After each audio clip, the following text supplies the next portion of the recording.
Ке претрпи измени законот за субвенционирање на зелената нафта. Законот ќе влезе утре во владина процедура.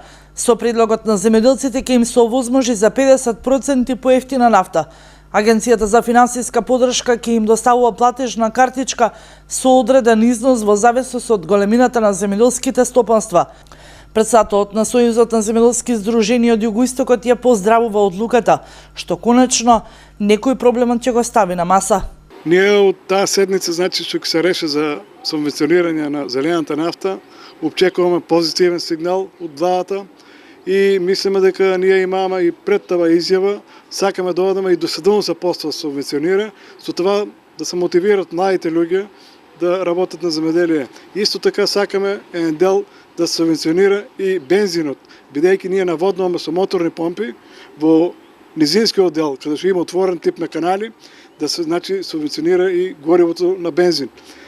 Мислам дека оваа мерка е позитивна и мерка која што е застапена во европските држави и кај нас малку касни, меѓутоа пак преку здруженијата, асоциациите се избориме и владата има слух да го чува нашиот глас и се реализира таа мерка. Митев се надева дека покрај субвенционирањето на зелената нафта, Министерството ќе разгледа и можноста за субвенционирање на семенскиот материјал. Насока на идните наши планови е и субвенционирање на семенскиот материјал, на ѓубривата.